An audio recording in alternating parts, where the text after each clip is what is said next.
Hello my dear friend. आज हम करने जा रहे हैं बीए फाइनल ईयर का ज्योग्राफी का 8 चैप्टर। 7 चैप्टर हमने पहले कर लिया है। तो देखिए दोस्तों, मेजर्स ऑफ डिस्पेरिएशन, अपकिरणन अथवा विक्षेपण के माप। माध्य एक ऐसा अकेला मूल्य होता है जो समस्त वर्ग का प्रतिनिधित्व करता है।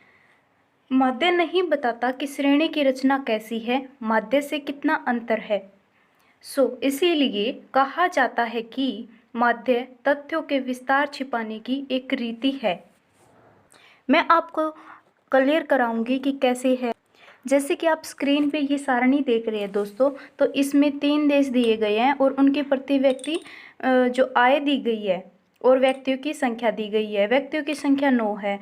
जो एक देश है, देश ए है, उसमें 400 रुपये मिलते हैं। बी है, उसमें किसी को 410 तो किसी को 390 मिलते हैं। और जो सी है, उसमें एक बंदा लेता है 3200 और एक बंदा 10 रुपये लेता है। तो कितना डिफरेंस है। लेकिन अब हम इनका माध्य निकालेंगे तो माध्य इनका इक्वल आएगा। लेकिन इसके अंदर ये जो सीरीज के अंदर ये चीज़ है दोस्तों, ये दिखाएगा नहीं, बिल्कुल भी नहीं दिखाता। इसीलिए आंकड़ा छुपाने की एक रीति कही जाती है, क्योंकि हमें इसके वितरण का पता तो नहीं चलता कि कोई 10 ले रहा है तो कोई 3200 कमा रहा है, कोई 20 ले रहा है तो कोई 120 कमा रहा है। ये पता नहीं चलता। इन दोनों देशों का जो प्रति व्यक्ति आय है वो दोस्तों ठीक ठाक है काम के हिसाब से। लेकिन देश सी में आप देख रहे होंगे कि तो बिल्कुल गरीबी है और एक या 2 बंदे ही अमीर है। तो ये आंकड़ा छुपाने की रीति है। इस प्रकार कहा जाता है। हमें केवल सिर्फ समांतर माध्य में तो 400 ही आएगा दोस्तों, और माध्यिका में भी 3600 टोटल आएगा। लेकिन हमें अगर ये सारणी ना दिखाए तो हम तो सारा इक्वल सोचेंगे ना। अब देखिए डेफिनेशन है, dispersion is the measures of the variation of the items. Doctor Bowley के अनुसार है, अपकिरणन मदों के विचलन का माप है, डॉक्टर बावले कहते हैं। अब बात है दोस्तों इसके मेथड यानी कि विधियाँ कैसे निकाली जाती है। तो इसकी विधियाँ कितनी हैं वो हम देखेंगे। नंबर 1 प्रीसर, नंबर 2 चतुर्थ विचलन, नंबर 3 माध्य विचलन, 4 परमाप विचलन, नंबर 5 सापेक्षिक विक्षेपण, नंबर 6 लॉरेंज वक्र और 7 अवस्थितिक खंड। फर्स्ट ऑफ ऑल हम करेंगे प्रीसर यानी कि रेंज। किसी श्रेणी में अधिकतम व न्यूनतम मूल्यों के अंतर को प्रीसर कहा जाता है। अब ये आगे फॉर्मूला दे रहा है रेंज निकालने का। Range is equal to highest minus lowest, यानी कि उच्चतम सीमा और न्यूनतम सीमा। उच्चतम सीमा में से न्यूनतम सीमा को घटाना है और प्राप्त करना है हमारा रेंज। अब आता है दोस्तों प्रेशर गुणक, यानी कि प्रेशर को ज्ञात करने का फॉर्मूला। उच्चतम मान माइनस निम्नतम मान बटे उच्चतम मान प्लस निम्नतम। ऊपर वाले को माइनस कर देना है, नीचे वाले को प्लस कर देना है। इज इक्वल टू करता है तो काट देंगे वरना डिवाइड कर देंगे। अब आता है हमारा सेकंड चतुर्थक विचलन। जो मान किसी श्रेणी को 4 बराबर भागों में बांटते हो वे चतुर्थक कहलाते हैं। Q1, Q2, Q3। किसी भी श्रेणी में 3 चतुर्थक होते हैं।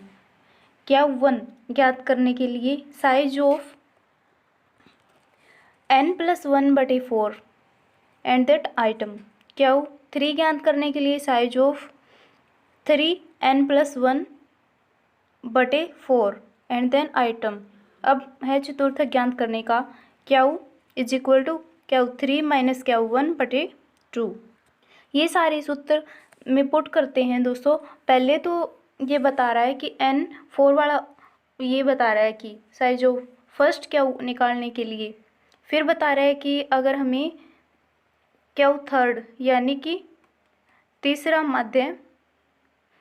जो भाग होता है श्रेणी का वो निकालने के लिए, और फिर ये बता रहा है चतुर्थक ज्ञात करने के लिए फार्मूला। पहले ये दोनों फार्मूलास हमें निकालने पड़ेंगे, अगर उसने दिया है तो ठीक है, नहीं फिर निकालने पड़ेंगे, और निकालेंगे तब ये सूत्र पुट होंगे। अब आता है हमारा चतुर्थ ज्ञात करने के लिए, Q is equal to Q 3 minus Q 1 बटे 2, ये वाला सूत्र लगा देना है। क्यू 1 और 3 ज्ञात करके बटे 2 कर देना है, आगे डिवाइडेशन कर देना है इसका। अब थर्ड आता है औसत विचलन, मीन डिवाइडेशन। जिस श्रेणी में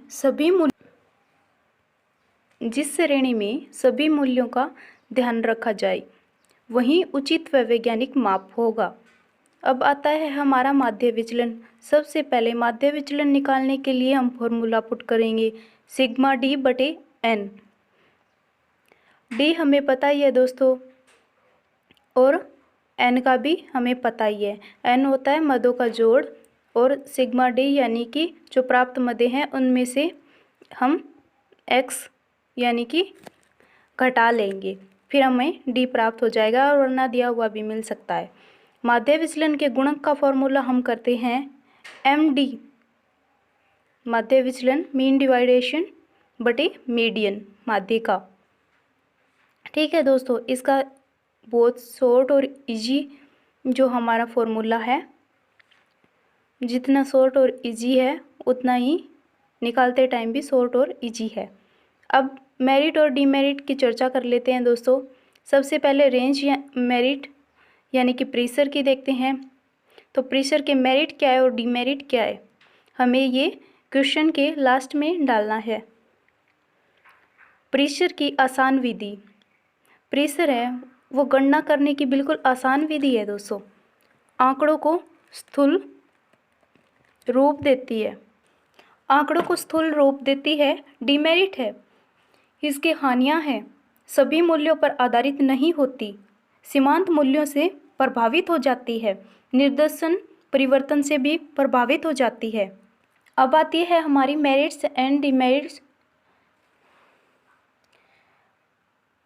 क्वार्टाइल डिवाइडेशन के लिए आती है।